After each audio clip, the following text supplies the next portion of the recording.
Nighttime dreams are an unshamed view of the psyche. The dream itself doesn't have an opinion about what's good and bad.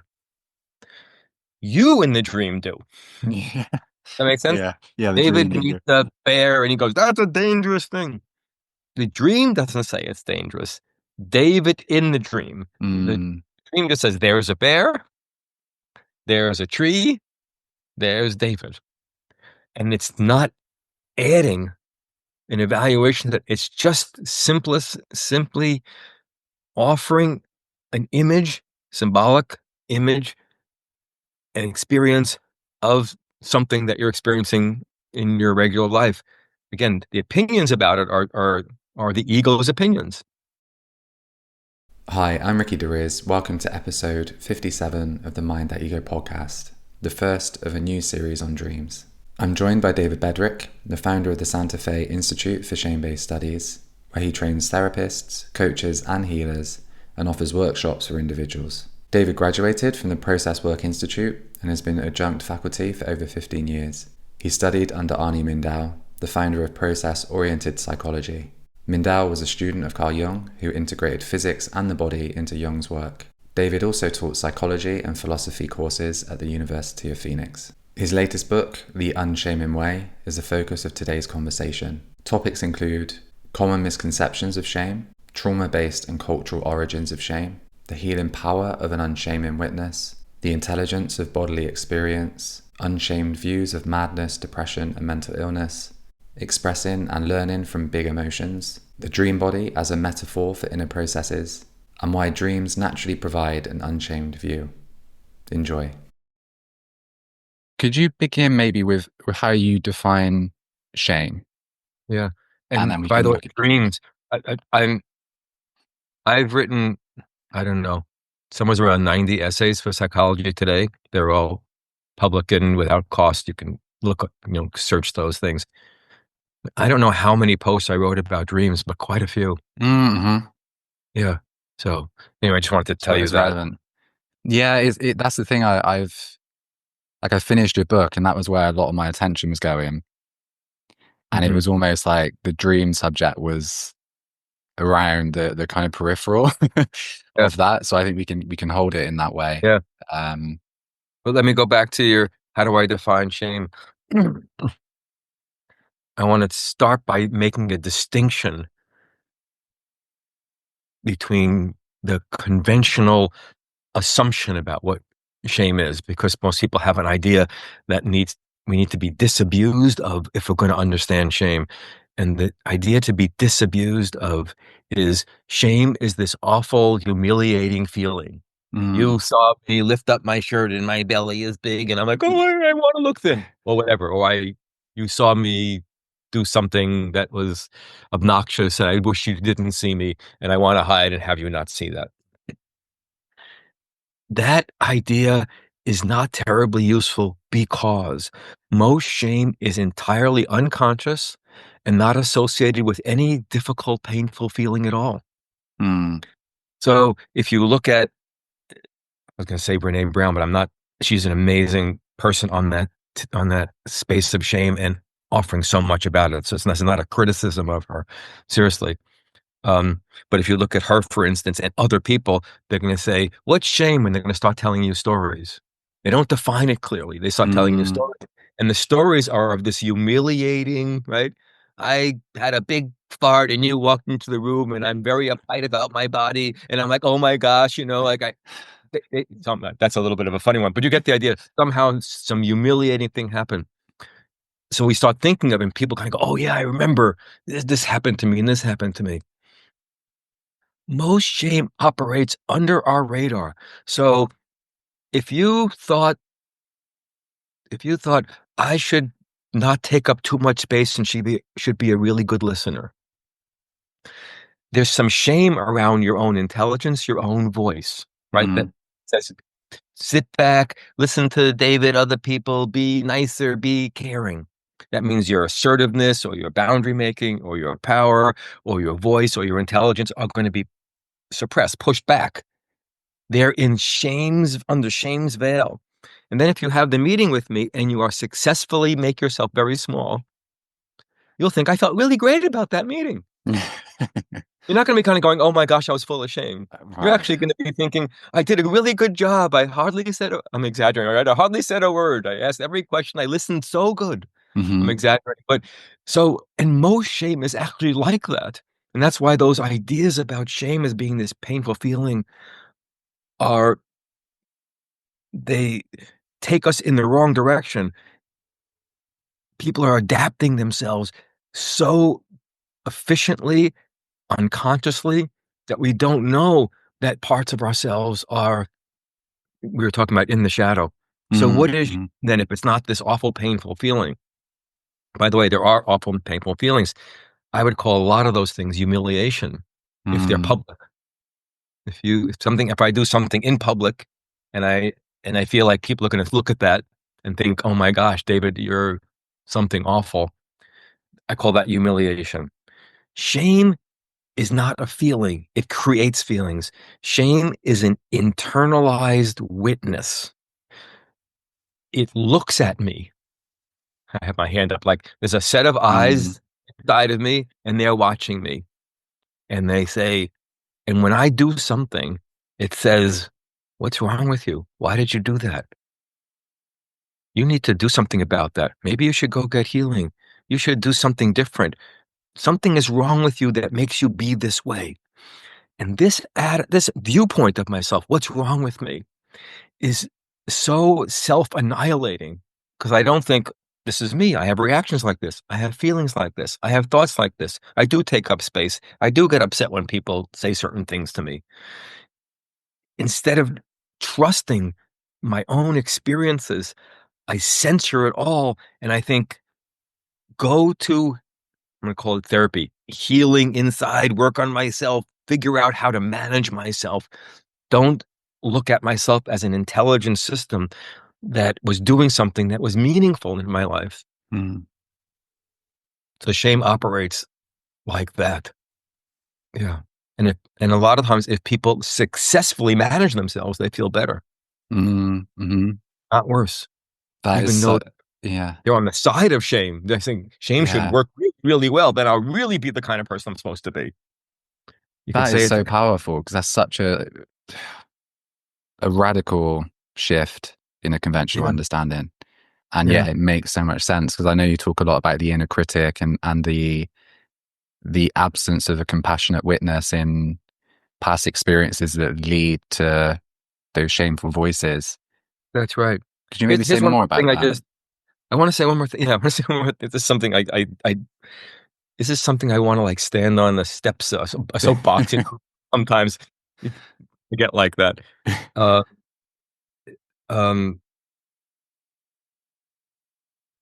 Some people will read my stuff and they'll say, oh yeah, that's a good idea. I have a different idea about shame, or I think of shame this way, as if we're having a conversation of opinions, which is fine for social media or whatever.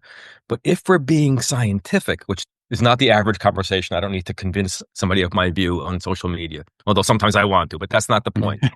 Right? For regular dialogue, it's fine. But what I'm saying about shame is not an opinion or a theory. Empirical. If you study what happens and what gets created, how it gets created, how that inner witness gets created, and how it functions, and what to do about it. If you have a scientific understanding of something, you know where it comes from, how it operates, and what to do about it. So if you say, shame is just this thing, it requires more self-acceptance, that's not an understanding of what shame is and what to do about it. It's a cool idea, but it's an idea. It's not a careful study of what this thing is. And because some people would say you need more self-acceptance, you need more resilience, things like that. You can literally unshame if you understand what shame is. Shame is an view that looks you as something's wrong with you.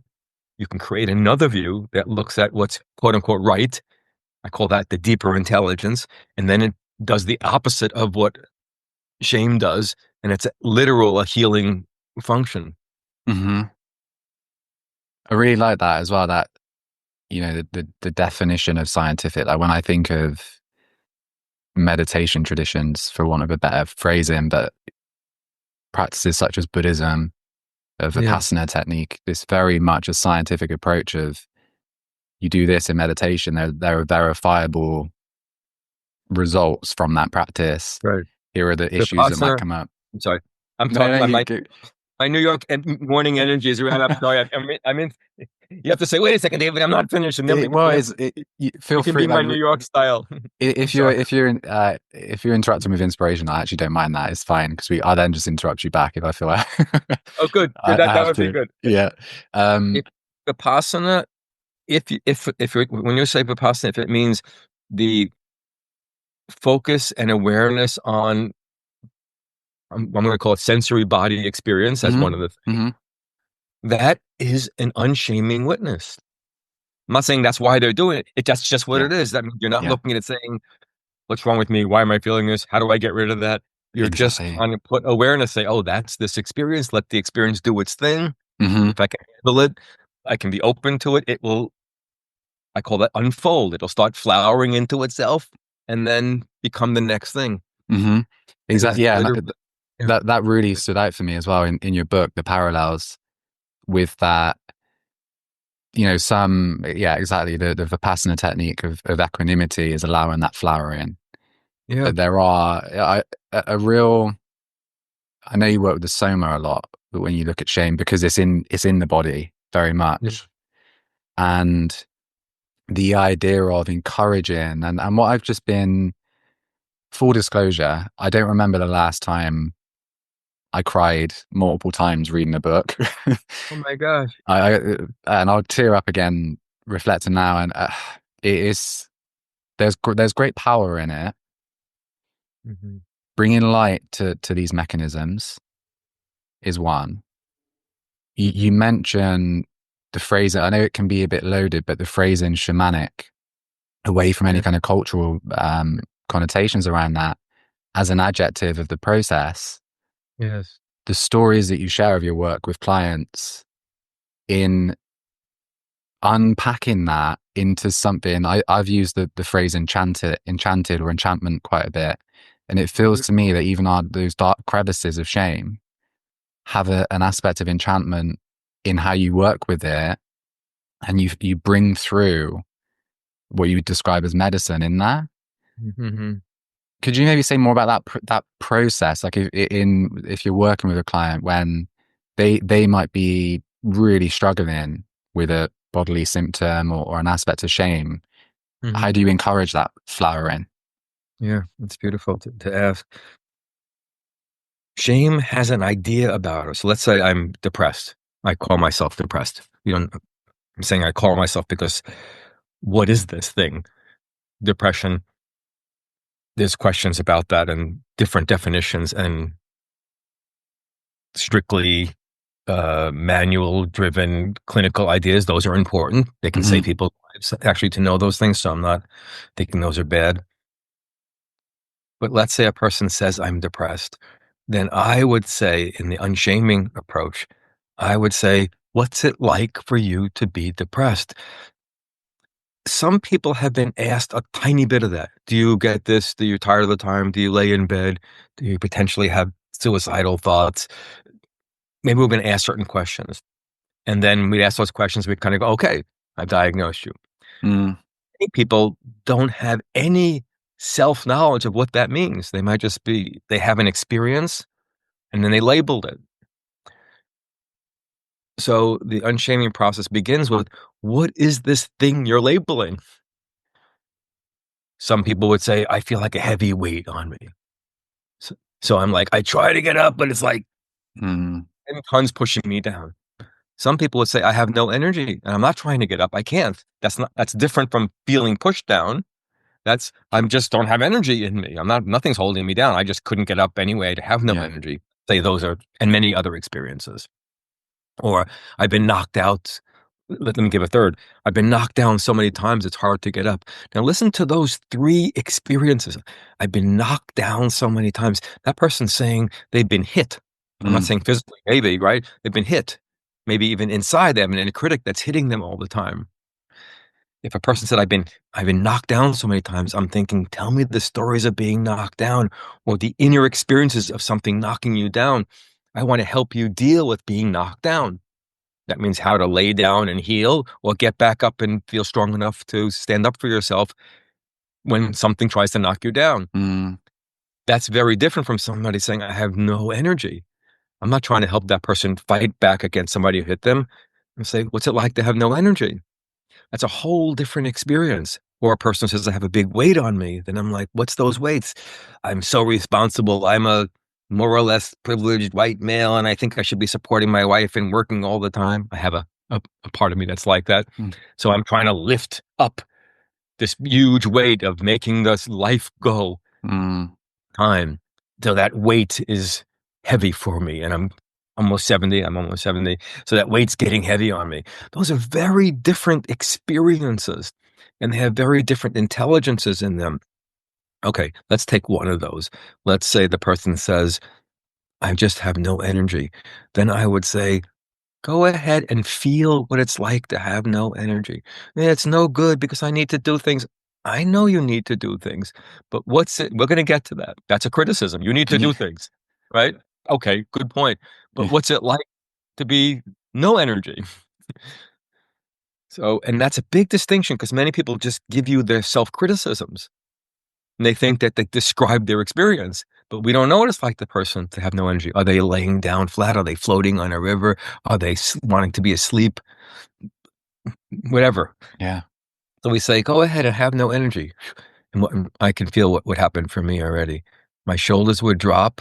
That person might have that. I'm letting my shoulders drop. I would sit back in my chair. Many people would do that. And then they might begin closing their eyes. That would be common. They don't even know they're doing that. Their body is just starting to show me this thing that they're calling depression. So go ahead, close your eyes, lower your shoulders, lean back, sit back all the way. Go all the way into it. All the way means let this thing happen. Yeah. Don't fight it. Don't resist it. I'm not saying you should be in this state your whole life. We're just in our container. You could leave it in 15 minutes. The person might go, I'm thinking of somebody. They close their eyes, they lay down, they go, oh. So that was a sigh. That was like a sigh of something good, right? Oh, like, oh, go ahead, sigh. Oh, I'm trying to go all the time. Really? What's it like when you don't have to go? Oh, I remember when I was a kid, I always wanted to write poetry. I never do poetry. I always wanted to play music. I started playing piano. I stopped so many years ago. Now listen to what that person is talking about. They're talking about a poetic life, a musical life. Makes me teary. Where did it, when they drop down far enough, they start remembering, connecting with a passion and a love of theirs, a poetic musical life. We need to know that inside the intelligence of the depression, you could say, people wouldn't use intelligence in this way, but people can follow the idea. Something takes them into a state away from their normal life. I have to keep going. I have to keep doing things. Drops them out of that particular keep going, go make things happen, be a success, capitalistic maybe life. And now they get in touch with something. So I'm calling that a kind of quote unquote intelligence. Something takes them out of their normal life and puts them in touch with something else.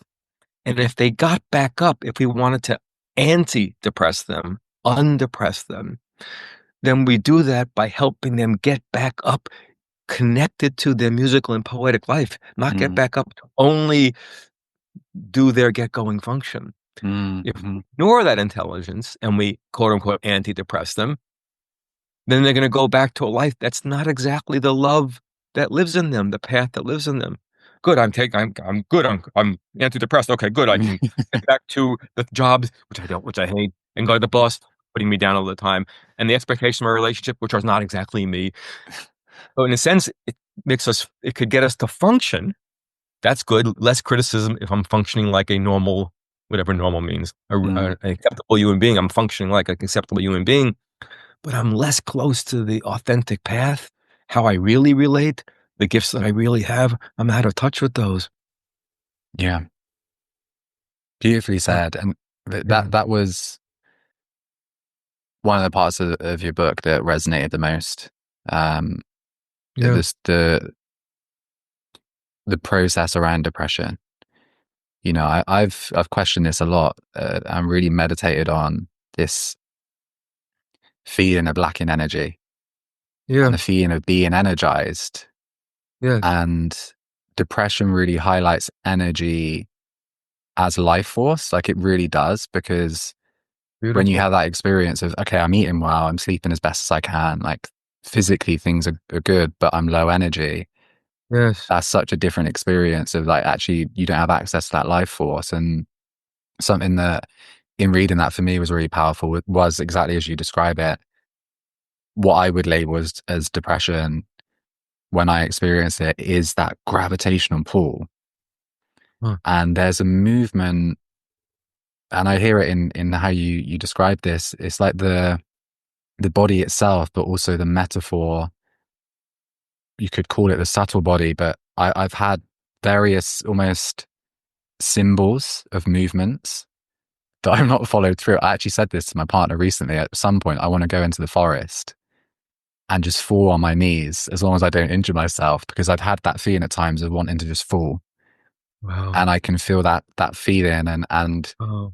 the Wow. intuition's been growing around that, and your work has really helped me be like, oh, I can, rather than being like, oh, that sinking feeling is horrible, I don't like it. It's more like, actually, what does happen if I sink?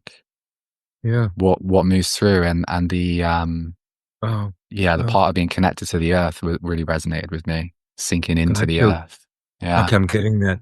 The forest. I'm listening. See, now if I'm listening to you, I'm thinking forest. He's talking about, do I say he or they, or am I getting he? Okay. Yeah. I'm still getting that. Be aware of this, David, if I people don't appreciate you saying that. sharing. Um, the forest is a place this happens that you're telling me. It wouldn't only have to happen there, but your mind, your communication is saying, David, think about forest. He's not saying fall on the floor in the bathroom or so Mm, whatever, on the kitchen floor. He's talking about the forest. And then you said dropping. You didn't say slowly lying down and mm, relax.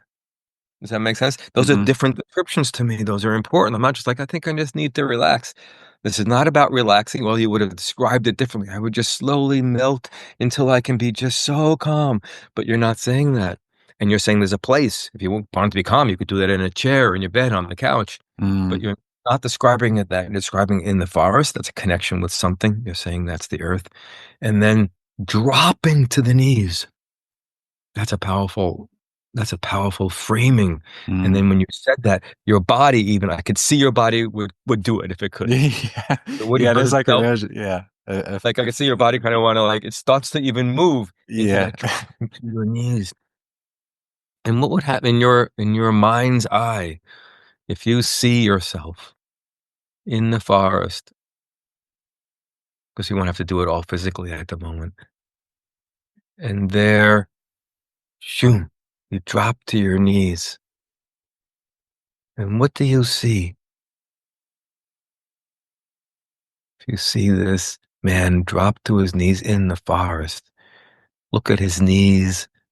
Look at his hands, his arms. Is his knees sinking in? Are they just on the surface of? Do you know, What do you? it really, for me, it's a positive thing in the sense of, again, metaphorically, I can feel like I've just been on a long pilgrimage, a tiring pilgrimage through my own inner wilderness. And the falling is almost, I picture you can't really see me, but I picture my arms out like this. And there's almost a hand like this. So I kind of Uh-huh. fall like this. And there's a feeling of almost handing over the will of walking and feeling Mm-hmm. tired from that, and actually just falling and almost handing over that Beautiful. agency in some way. Beautiful. That's gorgeous. See, in the details of that, I'm shy. I don't want to press you. You can, if you want to, you can. Okay. I just know since I didn't formally consent to whatever, you can delete or whatever, edit. It's a beautiful emotion that you're making. And then somebody could say, oh, you've been on a long journey. You need a break. You need a stop. You need a pause. We might say, and you might go, yeah, I really feel that. But you're saying something in addition to that. You're not only saying that, you're saying, I want to hand something over. Mm. And say, oh, I've been on a long pilgrimage and I'm tired. It's time to rest. It's time to stop. That would be beautiful. And somebody might say that to someone like you, giving that description, and that person might go, oh, thank you. It's really true. And then we miss the person. Mm. Is a pilgrimage is not just climbing a hill or writing a book, or it's a pilgrimage. Pilgrimage has journey and potentially a spiritual meaning to it. But just needing to rest doesn't have spiritual meaning to it. So we then, if I describe it as rest, we left out the pilgrimage part, and we left out the giving something over. Giving something over means that you once had something and you're giving it to something else. Mm. It's not just letting it go. Mm-hmm. You know, letting it go would be like, oh, I'll let it go, I'll put it down. But you're not saying, I'm handing it over to, and that would be the question, to what? What would you say? And what are you giving this thing to? God is what surfaces intuitively. Yeah, that's what I would get on a spiritual. It's a spiritual process, and if we miss the spiritual aspect of what we're calling depression, we don't. Then we shame the spirituality, meaning we leave that in the dark. We don't get to know it. We don't see that this is a man with a deep spiritual process and hunger, and the depression is woven into that. It's part of the force that brings out and connects him to the spiritual aspect of his life. So now we miss all that part, then we're not reinforcing and validating that part of the meaning. Then I want to talk to you about your spiritual life, the will, calling your podcast ego. Now I'm understanding you. Something wants to give something over to the earth, to the spirit. He drops to his knees. That already has a kind of a spiritual idea as possible. Bend the knee, all these kind of illusions now make sense to me. Wouldn't have to have them already, but now I can add those to them and say, oh, part of this person's depression is connecting him to a spiritual life. It would be good over time to think of yourself less in terms of the word depression, unless you need the term for some kind of diagnosis, you need medicine, go get it. I'm not thinking don't do that. But please use the term depression less often and more the power of my spiritual life to put me to my knees and want me to give something over. Stop. Not because that's a better meaning, but because that is the one that you actually showed me. Like, this is a cool idea. Think of it. Reframe it. Some people would say, oh, you're reframing it. I'm not reframing it. It's not a framework I'm offering. I'm offering what you showed me you're actually doing. Like, I'm not reframing this as a pen. It is a pen, right? Yeah. It's like, so it's important. These are important distinctions to me, because otherwise we're dismissing the actual intelligence of your system. And you may have times in your life where this thing called depression gets really strong. You might go, oh, really depressing, fighting with that. And you might have to know, I'm a person who's going to have wrestles with a deep spiritual life over the course of my life. At times, it's going to bring me to my knees. It's part of the path of my life. I don't get over it, just like I'm not going to get over my relationship with God and how that develops over life. So now we're framing this as an painful, difficult, beautiful, meaningful aspect of the life that you have. And you can then say, sometimes my life is freaking hell. Having a relationship with the divine is freaking hell sometimes, but it's how I live my life and how I orient myself. I'm giving you a whole new self-concept that's genuinely yours because you showed it to me. Thanks for your generosity and kind of using me as an example. Like, I get getting this free kind of reflection. I really appreciate it, and it's generous of you. And Yeah, it's really a great example of your symbolic awareness. I talk about this in being I guess to some extent, a bit of a Jung fanboy, but you really have that strong. When I say metaphor, the word metaphor can minimize what I mean. I think you know this, like the mythological, metaphorical correlates of actually you can experience the symbolic falling to the knees as a movement that is somehow Yes. do you know what I mean? That there's a real poetry to this way Yeah, in that's right. that. I have the poetic heart in me. Yeah. Yeah, for sure. It does come across in that very clearly. I also really appreciate, and the section that again that really resonated a lot was around like big feelings such as anger, Yeah. even dissociation, because this is something I think now we're more trauma aware generally, and people work on themselves. Yes. I can see how there is that stigma around dissociate. Oh, I shouldn't dissociate, or I it Yeah. was a bad thing. Could you maybe say more about the experience of having big emotions, be it anger, be it jealousy? You could maybe a bit crude to say, but almost the opposite of depression, where there's so much energy there's so much intensity. Yeah. How do people work with unshaming that aspect of being? I mean, why would big emotions be difficult for a person? That may be an obvious to see. Of course they are. But if we think about the animal self, right? The animal self roars or curls up or wallows as not as a negative thing, right? Or hides or it's terrified. The dog shakes and his tail goes Mm-hmm. between. So, so you could, if we could say the animal part of us, I mean that not as a lesser, would just those things would just happen, right? The cat eats something bad, it goes, "Bleh," it throws up. We kind of go, oh my gosh, I'm nauseous. I don't want to throw up for 6 hours, right?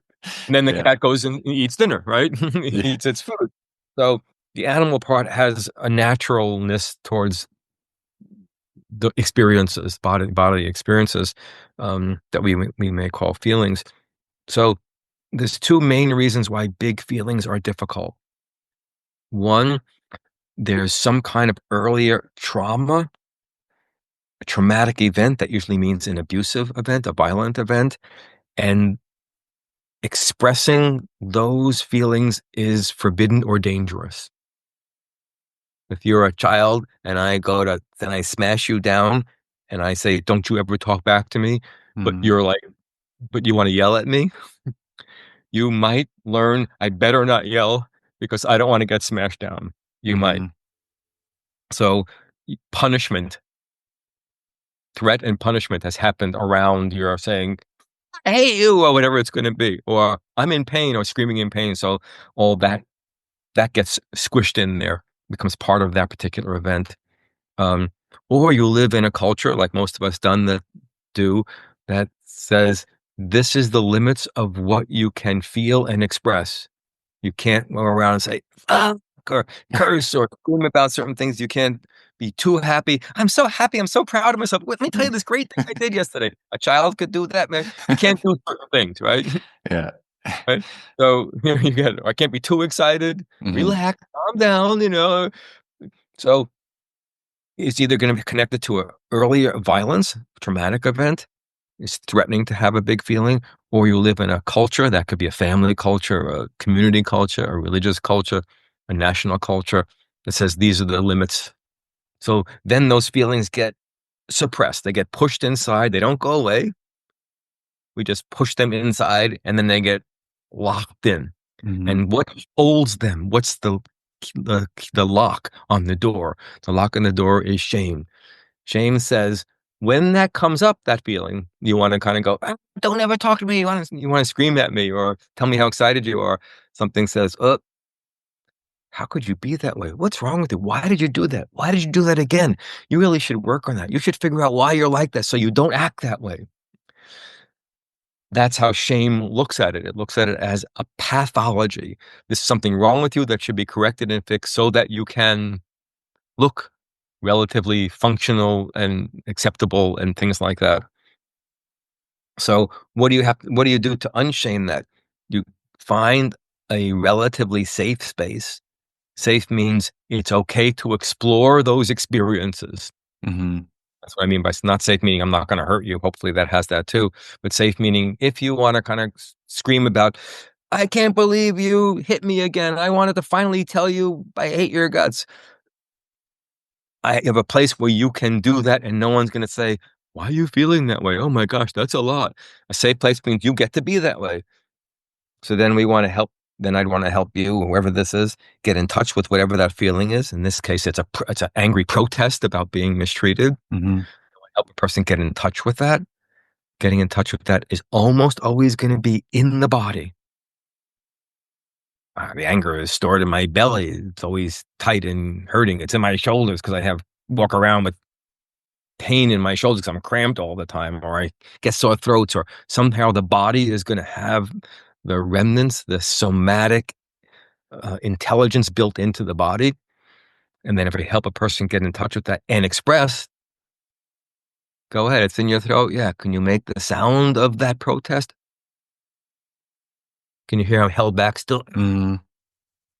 Right? It's like I'm trying to get something out, but I'm not quite free. Can you feel it? Hear the tightness in my throat? Go ahead. Really let it go. Oh, it's starting to open up. Right, go for it. Open up the mouth and let it go. I'm screaming at the universe. How can you let this happen? So now we've unshamed that. Then the question is, what do I do with that? Doesn't mean I should walk around doing that all the time. Maybe I need to do that more. Maybe I should be outside screaming about what Donald Trump is doing in the United States. I don't know what I should do with that voice. Write more poetry. Tell my lover I need a break. I don't know. I need a voice for something. And that would be intelligence, and I'm in touch with something in myself. And some people would say, oh, good. You mean you want to release those feelings? No, I don't want to release those feelings. I want to give myself free access to that voice. Mm. There are going to be other things that are violent in the world. Systems, people, my inner critics, the way I treat myself could be like too punishing. So I want to have access to the energy of that. So what I'm trying to do is reconnect. You know, that word remember. Member is to put together, to remember, put it back together, to remember it. So I want to have access to that. So I'm a person who could be lovely and kind, and a person can say, no way. Now I'm more whole. That would be the unshaming process around a big experience like that.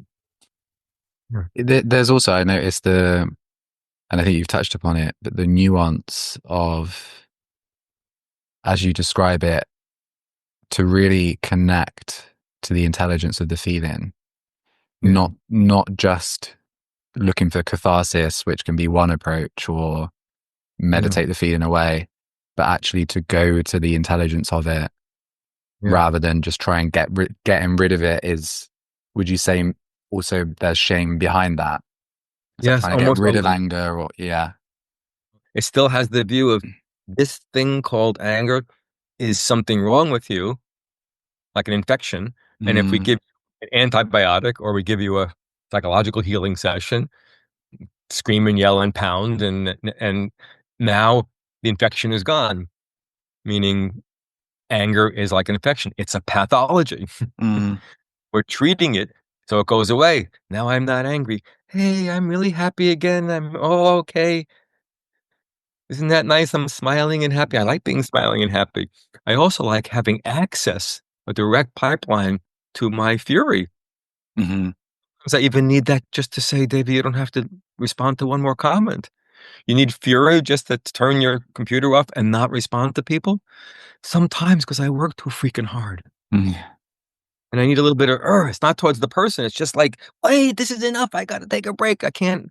It's 3 a.m. and I'm looking at, the 60th or 70th person who's written to me. Yeah. How would you, in this approach, in the unshaming approach, how would you view, because I know you talk about titration, and there's a part in the book where sometimes you've got to check with your inner boundary or your inner consent. Like if you feel like you're going into something and there's a no, to trust that. How would you relate feeling following the thread of an emotion, or maybe the fire of an emotion, depending on what it is, with titration or responsibly going into that. I did just can also talk from my experience of Yeah. Tell me a little anger. bit. And well, I've struggled with anger, I would say, throughout my life, and this is something noticing the impact that that's had, the suppression of it, having Yeah. quite a violent adolescence, threat of physical assault, that kind of thing, getting beaten up, and having a few various incidents Sorry about that that. created an overcompensating, you're not going to mess with me response, that then I became mindful and was like, oh, really judge that. Overcompensation as you're a working class, you've got all these judging comments. But over recent times, I feel like I've been with that more, but certain incidents in my family, 2 family members were attacked, other things going on in life that just really brought me into that confrontation. And there were times where I felt I was conflicted in the conflict between expression. Should I grab a pillow? Is it okay to throw something across the room? Yeah. How much do I follow through? And that's also my experience of it. And it's definitely improved a lot, with therapy as well.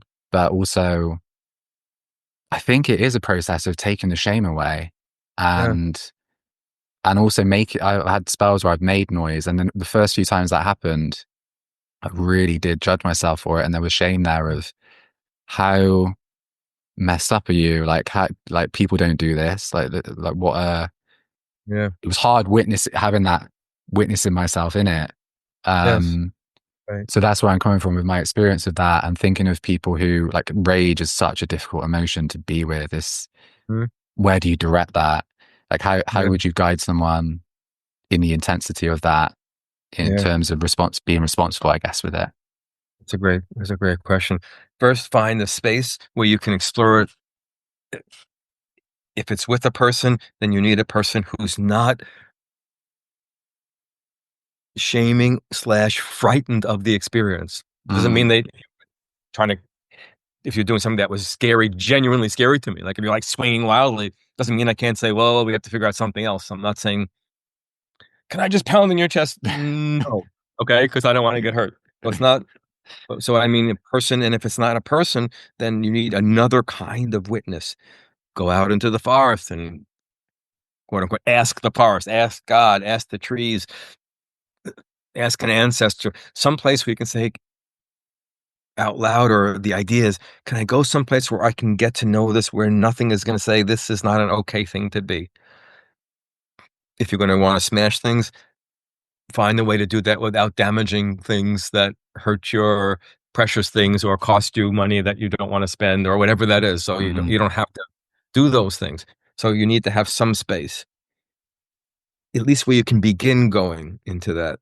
And then if it's a stronger feeling like rage, it's almost never going to be, a person's almost never going to be able to explore rage, especially in the early stages of exploration, by sitting still or writing or journaling or meditating. By meditating meaning crossing your legs, that can be a form of meditation. People almost always will have to work with movement and voice, because I had this much energy in me, like sit still with all this rage, but now I might be suppressing myself just to sit with it. And then I don't have that capacity. I don't have that. We talked about Vipassana. I don't have the awareness, spiritual development to sit with rage flowing through my body and be still. And therefore, my awareness is no longer witnessing it. It's suppressing it. So that's not going to be terribly useful. Then I would probably say, stand up in a space where you can move and begin moving with a little bit of that rage. Start slow, but feel the intensity of it. Move a hand. My hand wants to move. Move the other hand. Walk around with rage. Even if it's slow, Dance around with it. Maybe you want to do it more wildly. As long as you're free, you're not going to smash yourself or hurt yourself or other things. Move around in a rage and dance it, flow, do some crazy punching motions in the air, things like that. First, to get to know what it's like. And if a person can add voice expression to that, ah, whatever the sounds are with that movement, even if a person did that for 30, 40 seconds, that might be more contact they've had with that in a lifetime. Maybe more contact they've had with that in many lifetimes, not just their life, but generationally. That might have been forbidden. I have a Jewish background. Certain experiences are just forbidden. They're so locked in. This is dangerous. Don't ever show a person this kind of feeling. I don't even know I'm thinking that. It's just like I'm in lockdown around certain things. So that's big. You mentioned voice. There's so much shame around the voice, meaning expressing in a way that somebody else can hear what's going on for me. Yeah, you have a thought. Oh no, it's just around that. I completely that really fits my experience. I got to a point where, and I'm a meditator as well. Like I've done Vipassana, meditate every day. Yeah. And I like the phrasing that you used, which was, forgive me if this is not correct, but around not being advanced enough to sit with it, because there are practitioners that are clearly able to sit with really intense emotions in a way that is healthy in that context. But you're right, like trying to do that from a background of not being able to do it, for me it was like taken over, which initially felt like madness. Yeah. And it really felt like, oh, this is too much for me. This is something that's taken over my system. But there was an intelligence to it, and there was the vocal aspect and a body movement, which was hunched for me. It was very much hunched over. So yeah, I really feel the truth in that. Yeah. Anger. I don't know if this is true for you because I haven't watched you and listened to you and queried enough. But for some folks, anger is an organic antidepressant. They go together. It's not like there's one and the other. The anger is part of the depression, because let's imagine I was hurt as a child. You talked about your adolescence. I also grew up in a family that was violent and scary. So then let's say I have a lot of reactions to that. I want to fight back. I want to scream at my father or whatever, but I can't. So if you take that big energy and you hold it down, right? So if I have a big energy, I'm taking a fist, right? Let's say it wants to move forward. And now if I hold it down, this is exhausting. Yeah. This may look like stasis, like nothing is happening. I'm not doing anything. I'm not doing anything. I'm just depressed. This form of depression, big energy that wants to move, big energy holding it down. That's not no energy. This is an exhausting state. This is, imagine you trying to move and me holding you back with all I can. And if we were relatively equal strength, at some point we kind of go, can we take a break? But from the outside, it looks like nothing's happening.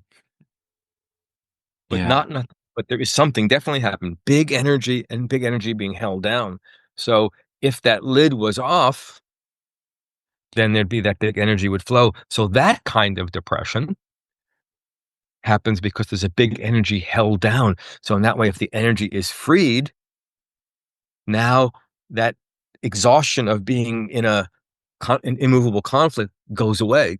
So anger is part of this depression. Does it make sense? You really have a big force and I'm holding you down. Oh, I would call that depression. I don't know what we would call that. I call that suppressed anger. Somebody else, that would be a more precise description, not a diagnosis. I'm saying what you're looking at in that person is a suppressed anger. Well, that's just depression. I don't know why you would want to call it that when we have an accurate description of what it is. I'm not making up. I'm not saying this is my diagnosis. I'm saying that's what we're looking at, right? Yeah. And that person gets exhausted from holding themselves back all the time. Anyway, I just wanted to say, and I would say about 50% of the depressions are exactly that. I get that. Yeah. It's I can relate to that. And also the reverse of not a bottom-up approach to what are the symptoms, what are the energetics, what's the emotional landscape like, the sensation like, then we can find a useful description versus here's a label. I'm going to try and fit your experience into that label. It's a huge topic.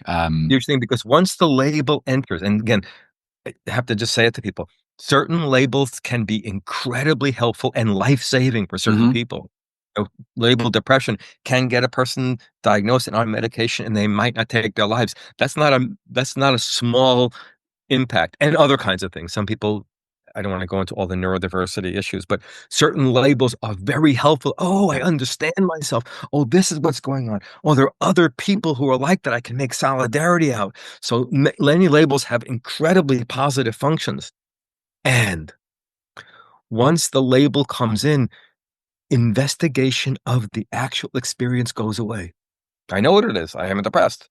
I've worked with, I don't know how many people who talk, let's say, about depression or anxiety or addiction, possibly, all kinds of things, or trauma. I work with, I don't know if it's thousands, but hundreds for sure, who give me a description. And once I ask them 5 minutes of questions, they're telling me something that they didn't know and no one asked them. Didn't even take long. And I'm not trying to be like some kind of brilliant diagnostician. I'm just saying, what's it like? Show me, make a sound, make a movement, and just very fundamental questions of inquiry into the person's experience. And they're telling me things that are, I don't know if the word is deeper, but it's also deeper, more precise and accurate descriptions of what's happening. And what's so good about having that precise, accurate description? One, I'm stopping diagnosing myself and thinking something's wrong with me. But the other is, now I know what to do about it. Because if your depression is a whole bunch of force that's being held down, then now I want to know what holds you down. Is it a culture that says you should be a certain way? Is it a traumatic experience and somebody saying you shouldn't be that way? And then I want to know what that energy that's being held down looks like and what it would do. Now I have a direct healing path, because you told me this is the problem. What holds you down? Maybe you need to be held down sometimes. Maybe it would be too free. You would hurt somebody. Well, that's good to know. What would this energy do? I would scream. What would you be screaming about? A cultural issue, what's happening in the Middle East, what's happening in your relationships, how much you want to do something different in your life. You would then tell me directions, and that wouldn't take long. 20 to 25 minutes, I can find out more about what a person's doing in their healing direction than people have learned in 20 years. And I'm not just saying that as a brag. Fine, people think of it that way, but that's not the point. The point is, if you inquire of a person's experience in an unshaming way, that means I believe there's intelligence in you and I want to learn it. People will show you things that they've never told a single person because no one's ever asked. Yeah, there's the part, is it 3 principles? One's respect, one's radical belief. Is that right? Yes. In someone's having their own medicine in an empowering way. Right. And this really talks to, I think we were singing from the same hymn sheet in that sense of the compassion piece, label. I have these moments still now where if I'm struggling and the depression, the quote unquote depression has been with me for a while, and I'm like, oh, okay, that's the depression. I can feel a relief, but then I can see when I become a victim of it again. It's like quite a delicate dance, but that's the mindful self-inquiry. And I explore this a lot within myself and in my work as well. This conversation's going so fast, and I've got. I know it. I just thinking. I'm like, oh, how much time do we have? I'd such a pleasure to talk to you. I love your. What is it that I'm appreciating about you? I know when I talk to people, I get my own energy shifts around to become more one way or the other. I mean, there's a depth. You have a certain depth in your inquiry that comes out of your own personal experience, so that helps a lot. So I'm talking to somebody who's not just having an idea, but feels something based on their own experience of themselves, so that the material you're asking about is intimate. with you. Yeah, I think that must be what I hadn't thought about it, but now I'm thinking about it. That must Thank be you. there's an intimacy to the conversation because of the material's intimate. Mm-hmm. I think it helps that I built a parasocial relationship with your Instagram account. So I Cool. felt a bit I like didn't I know knew. that. I've Okay, seen a let lot of me your know. Write a reels. comment every so often. Or send me an Instagram message. Not everybody. Don't. Yeah. I It get too many helps. messages and I can't respond. But Yeah. you can write me a message every so often. I've also noticed we're wearing the same color top as well, which must be a good sign. They're Well, clocked maybe onto that's that. why I took off my sweatshirt before. It Yeah. revealed the Um, green. I want to, so just to give you the option, I want to respect your time as well. I'll just share the things that are on my mind. One is the topic of dreams that we've not gone into too much. So that's one we could maybe spend a little bit of time on. Also, just personally and very much relevant to Mind That Ego is we've touched upon it, but it is the idea of madness. It's like the fear of going mad. If Yeah. I access my fullness, am I going to become psychotic? Is my mind not going to be able to hold, all of these fears around these intensities? Yeah. Yeah. So that's just what's present to me. If you want to go in a certain direction, I'll follow that. But I also think the dreams, maybe if you could say a little bit about the relationship between dreams and unshaming. Yeah. Let me say something about madness first, because you got me excited about that. Mm. But that was the second thing. When you talked about Mm-hmm. dreams first, I was like, dreams. Here's the question that I would ask about madness. It's the question I ask of everything.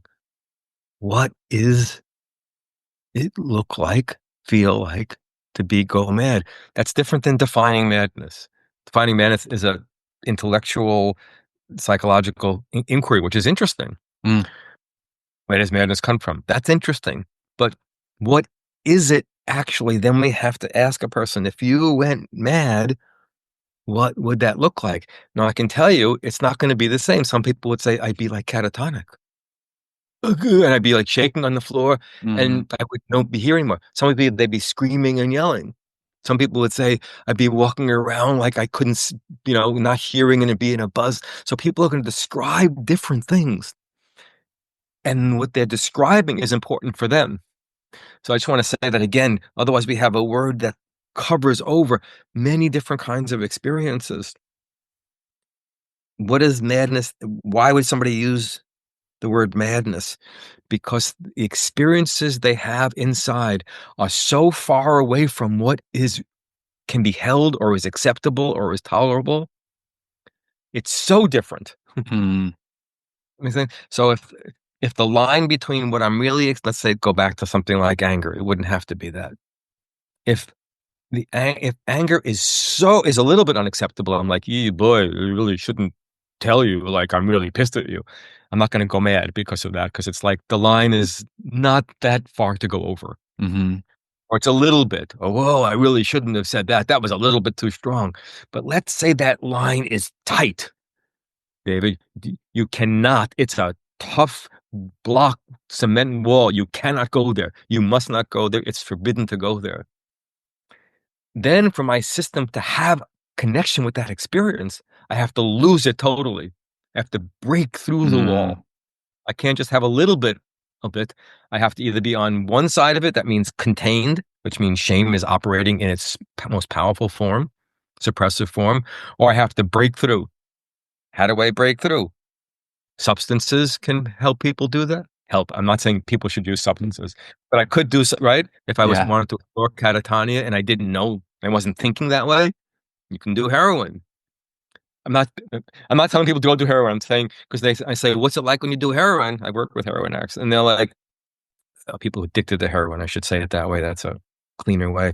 And they can say, oh man, I put that needle in my arm, and I'm like, whoa, it's almost like death. Can you follow? I'm like going into I'm going into like, I'm dropping so far out of this world, into a different place. So what somebody else might do, cocaine, and they might say, I feel so powerful, right? So they're full of energy. So the substance is allying.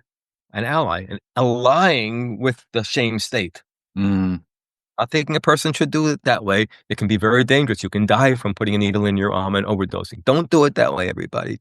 I'm just saying the intelligence of the system is, how do I get through a wall that's so damn tight, so fixed, there's no porousness, that I can get to an altered state of consciousness. Yeah.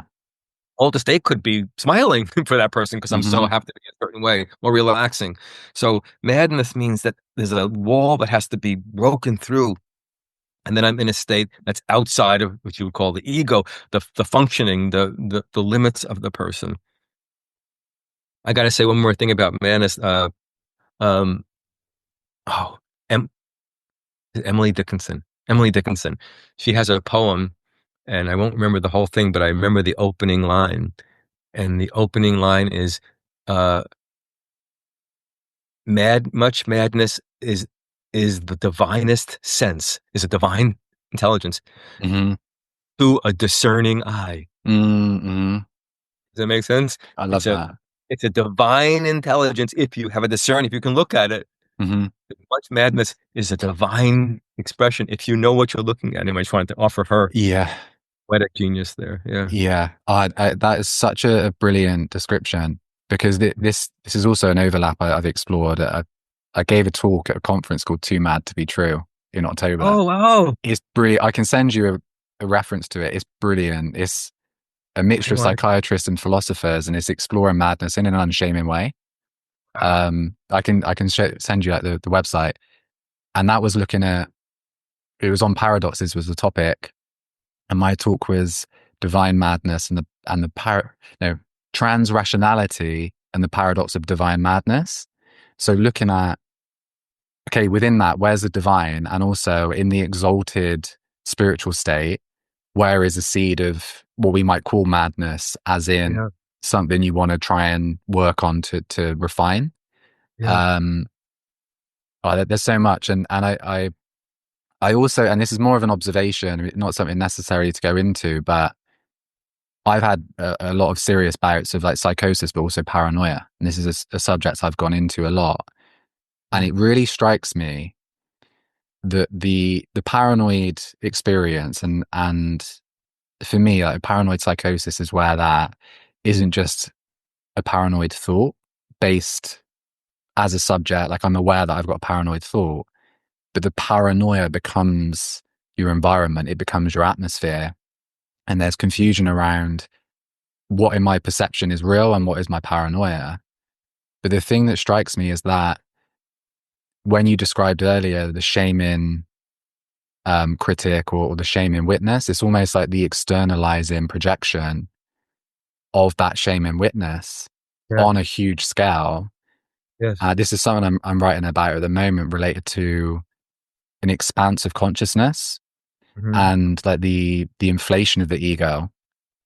Anything, if you are into like meditation or taking psychedelics, there's the risk of ego inflation to a point where the shadow is God. And that was what my experience was like. I can laugh about it now, but it's horrendous to have that. Amazing. What feels like the most personal shaming aspect of myself, like everywhere. That was one way of describing it. Incredible. Yes.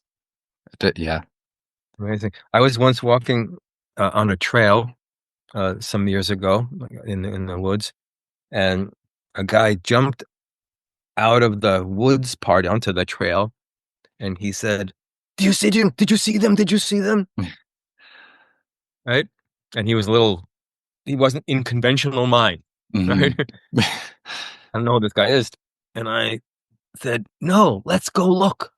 And I jumped off the trail and I looked around and I said, can you find them? He said, no. He said, can you find them? I said, I can't find them yet. And this went on for a couple of minutes, and he came over to me. His eyes were moist from tears.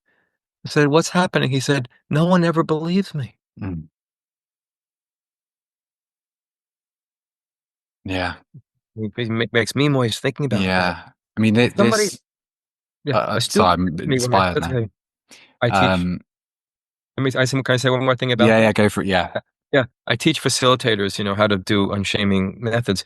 And one of my students said, But were there really, but maybe well, you didn't really think there really were people in there chasing this guy who were trying to get him, did you? So weren't you like confusing him or this and that? And I said, my response was, I totally believed him. And what I mean by that is not, I think there's somebody there or not. I think he's having a real experience. Mm-hmm. I believe, does that make sense? Now, if I was working with him over time and whatever, we'd have to do different things. So, but for me, I begin, even if I was working with that person, I begin in a relationship where I'm going to have much more access to what's happening to that person. And if there's going to be some kind of, I understand why that's happening and why maybe there's some projection, and it's not only that person, I'm going to have much better access to that consciousness that he lives in. If I stop by saying, how do I get you to stop doing that? I'm never going to, his psyche is going to know David doesn't really get it. And listen to this craziness now, this madness, I'm going to call it for the moment. If I begin by saying that's a screwed up thing, whatever, however I'm thinking, I may have to say it that way. We have to get you out of thinking that. He will never fully trust me. In this way, he should be a little paranoid about me. Tiny bit. I'm not saying like right. the feedback loop of yes. I'm now in the system that he should trust because I'm invested in getting him to think the way normal people think and not really understanding the depth of his experience and what deserves his suspicion in life and what he's going to do with that. And maybe it is the atmosphere. Maybe he doesn't trust what's happening chemically in the air around him. Maybe it is. Maybe it is the psychiatric hospital that's treating everybody on medicine. I'm not saying he knows that, but well, maybe it is a world where people treat this kind of person or that kind of person in a certain way. So they may be more sensitive to that, but I'll never get to know that particular intelligence. He shouldn't fully trust me. I'm invested in getting him to be something like a normal person. That means I'm already an agent of a colonized view. Really? By trying to help him? Really? Because what am I trying to help? I'm trying to help him become something like me. I'm shaking your hand. I'm trying, and he might not ever be that person. Yeah. Anyway, so it's an important thing to be clear about that if we can't open to a person's experience, I'm not saying let a person hurt themselves or I want to kill somebody, hey, give them a weapon. I'm not stupid or unethical, but I would want to know what's in there so that we can actually work with the person and offer them a space where I can actually help them. Yeah, that's amazing. Yeah, and it brings to mind like Ardy Lang and Thomas Saz, two people that it's very similar with like Saz's approach to like the social internalization of societal values as defining madness, and Ardy Lang in that, as you described, the approach of inquire into the so-called delusion, because that's actually the gold is in there. In their subjective experience. Yeah, they're having a mythological experience. Then why does that person go quote unquote mad and another person doesn't? Different sensitivities, different gifts. May not notice the air and get asthma, but my wife, she picks up certain things and gets body experiences right away. Not because she's more ill, it's because her system detects that. I detect other things. You have sensitivities to other kinds of things in life. I feel people's energies in this way. Yeah. That's been a big discernment for me as well. It's like where is there picking up on subtle energies and where's projection and all this stuff. I'm conscious of time.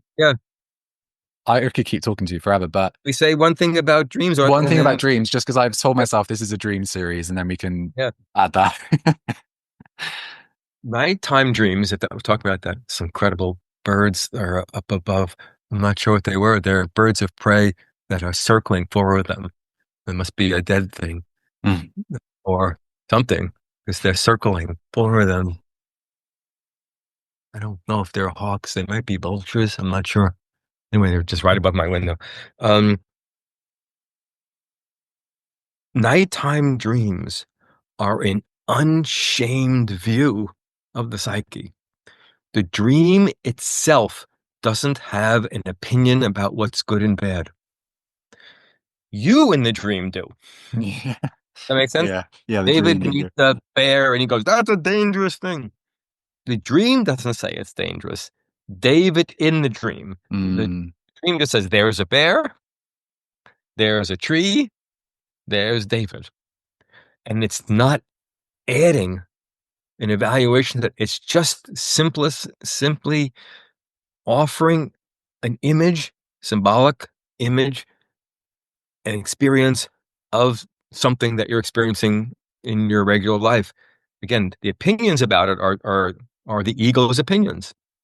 Yeah, but you really are chasing me. You really are a bad guy. Isn't the dream saying that? The dream says, you think that.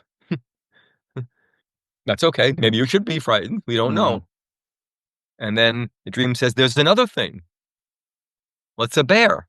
A bear is something to be scared of. That's David's interpretation. Now we know what David is. David is afraid of bears. Good idea. Don't go out in the woods and without your bear horn. Okay. Now the dream shows a bear. It doesn't show a bear as good, bad. It shows a bear as a bear. What's a bear? It's a huge, incredible energy, and they lay down for 9 months at a time, or 7 or 8 months. And I'm like, oh, so that person has bear energy. They want to sleep for 6, 7 months and then be huge and big and powerful. So the dream doesn't add this is bad, this is good. The dream just shows it. So the dream itself is an unshaming witness to experience. Some dreams are just what we call prophetic. They're saying, ooh, you predicted this event. That can also happen. But many dreams are just showing symbolically, without shame, this is good, this is bad, don't be this way, what's actually your experience is like. So the body experiences things, but the dream shows the same exact experience that the body is having in symbolic. Yeah, I love that description of it as like an unshamed view. And I wonder if it's that almost like immediately when you wake up, that's when the critic can look at the dream and be like, what the was that a dream about? That can happen, right? Where it just comes online. The normal mind, the ego mind, we could call it, is like, it's always going to say, what the fuck of that? That's the point of the dream. The dream is saying, you don't get it. That's why, of course you don't get it. That's why I'm showing it as a bear and not just you relaxing for 6 months.